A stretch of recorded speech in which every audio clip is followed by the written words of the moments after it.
باللہ من الشیطان الرجیم بسم اللہ الرحمن الرحیم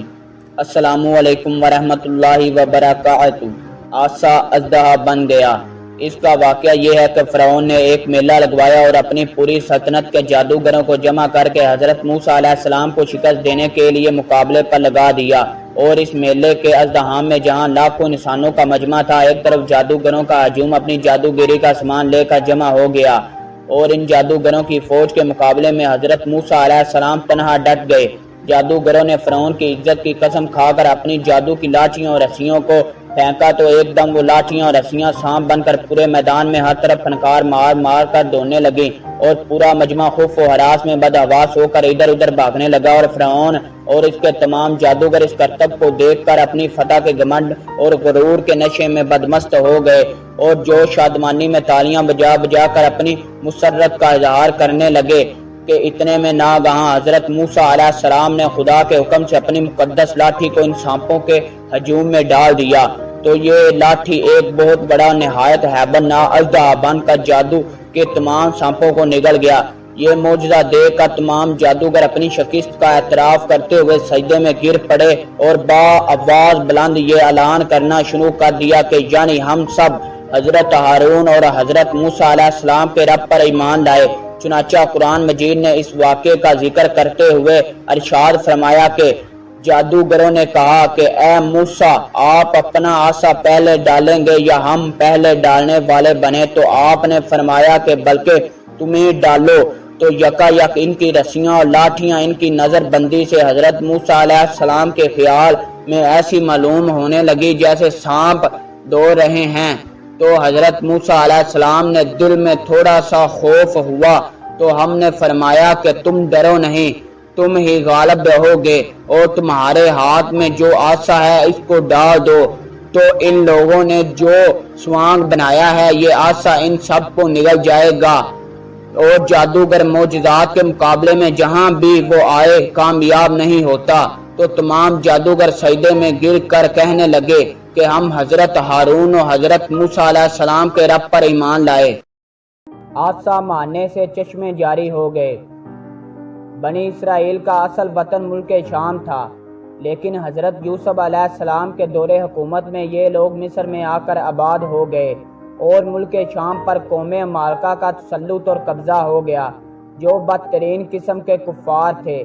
جب فرعون دریائے نیل میں غرق ہو گیا اور حضرت موسیٰ علیہ السلام کو فرعون کے خطرات سے اطمینان ہو گیا تو اللہ تعالیٰ نے حکم دیا کہ قوم مالکہ سے جہاد کر کے ملک شام کو ان کے قبض و تسلط سے آزاد کرائیں۔ چنانچہ آپ 6 لاکھ بنی اسرائیل کی فوج لے کر جہاد کے لیے روانہ ہو گئے، مگر ملک شام کی حدود میں پہنچ کر بنی اسرائیل پر قوم مالکہ کا ایسا خوف سوار ہو گیا کہ بنی اسرائیل ہمت ہار گئے اور جہاد سے منہ پھیر لیا۔ اس نافرمانی پر اللہ تعالیٰ نے بنی اسرائیل کو یہ سزا دی کہ یہ لوگ 40 برس تک میدان طیہ میں بھٹکتے اور گھومتے پھرے اور اس میدان سے باہر نہ نکل سکے۔ حضرت موسیٰ علیہ السلام بھی ان لوگوں کے ساتھ میدان طیہ میں تشریف فرما تھے۔ جب بنی اسرائیل اس بے آبو گیا میدان میں بھوک و پیاس کی شدت سے بے قرار ہو گئے تو اللہ تعالیٰ نے حضرت موسیٰ علیہ السلام کی دعا سے ان لوگوں کے کھانے کے لیے من و سلوہ آسمان سے اتارا۔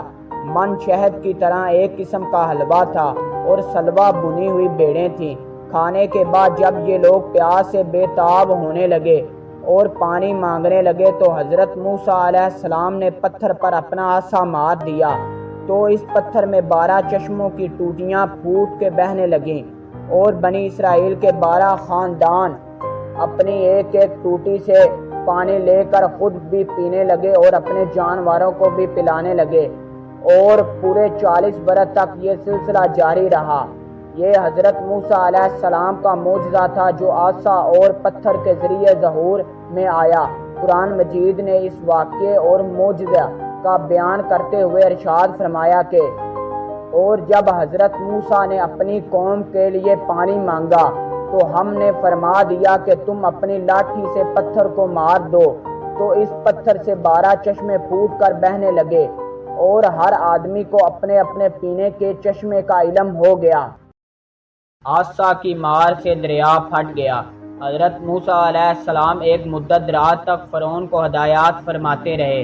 اور آیات و معجزات دکھاتے رہے، مگر اس نے حق کو قبول نہیں کیا، بلکہ اور زیادہ اس کی شرارت و سرکشی بڑھتی رہی، اور بنی اسرائیل نے چونکہ اس کی خدائی کو تسلیم نہیں کیا، اس لیے اس نے ان مومنین کو بہت زیادہ ظلم و ستم کا نشانہ بنایا۔ اس دوران میں ایک دم حضرت موسیٰ علیہ السلام پر یہ وحی اتری کہ آپ اپنی قوم بنی اسرائیل کو اپنے ساتھ لے کر رات میں مصر سے ہجرت کر جائیں۔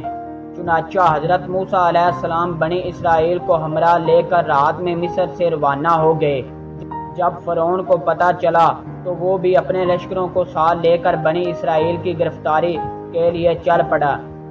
جب دونوں لشکر ایک دوسرے کے قریب ہو گئے تو بنی اسرائیل فرعون کے خوف سے چیخ پڑے کہ اب ہم فرعون کے ہاتھوں میں گرفتار ہو جائیں گے، اور بنی اسرائیل کی پوزیشن بہت نازک ہو گئی کیونکہ ان کے پیچھے فرعون کا خونخوار لشکر تھا اور آگے موجیں مارتا ہوا دریا تھا۔ اس پریشانی کے عالم میں حضرت موسیٰ علیہ السلام مطمئن تھے اور بنی اسرائیل کو تسلی دے رہے تھے۔ جب دریا کے پاس پہنچ گئے تو اللہ تعالیٰ نے حضرت موسیٰ علیہ السلام کو حکم فرمایا کہ تم اپنی لاٹھی دریا پر مار دو۔ چنانچہ جو ہی آپ نے دریا پر لاٹھی ماری تو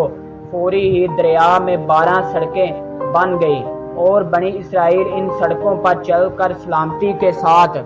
دریا سے باہر نکل گئے۔ فرعون جب دریا کے قریب پہنچا اور اس نے دریا کی سڑکوں کو دیکھا تو وہ بھی اپنے لشکروں کے ساتھ ان سڑکوں پر چل پڑا، مگر جب فرعون اور اس کا لشکر دریا کے بیچ میں پہنچا تو اچانک دریا موجیں مارنے لگا اور سب سڑکیں ختم ہو گئی اور فرعون اپنے لشکروں کے دریا میں غرق ہو گیا۔ اس واقعے کو قرآن مجید نے اس طرح بیان فرمایا ہے: جب دونوں جماعتیں لشکر فرعون و اصحاب موسیٰ ایک دوسرے کو دیکھنے لگے تو اصحاب موسیٰ نے کہا ہم بالکین گرفتار ہو جائیں گے، تو حضرت موسیٰ علیہ السلام نے فرمایا کہ ہرگز ایسا نہیں ہو سکتا، کیونکہ میرے ساتھ میرا رب ہے، وہ عنقریب مجھے اس سے نکلنے کا راستہ بتا دے گا۔ پھر ہم نے حضرت موسیٰ علیہ السلام کو حکم دیا کہ اپنا عصا کو دریا پر مارو، چونکہ انہوں نے اس پر عصا مارا جس سے دریا پھٹ گیا اور دونوں حصوں پر اتنا اونچا تھا جیسے بڑا پہاڑ، اور ہم نے دوسرے فریق کو بھی اس جگہ کے قریب پہنچا دیا اور حضرت موسیٰ علیہ السلام اور ان کے سب ساتھیوں کو بچا لیا، پھر دوسروں کو غرق کر دیا۔ یقیناً اس واقعے میں بڑی عبرت ہے، اور باوجود اس کے ان کفار میں سے اکثر ایمان نہیں لائے۔ یہ ہے حضرت موسیٰ علیہ السلام کی مقدس لاٹھی کے ذریعے ظاہر ہونے والے وہ تینوں عظیم الشان معجزات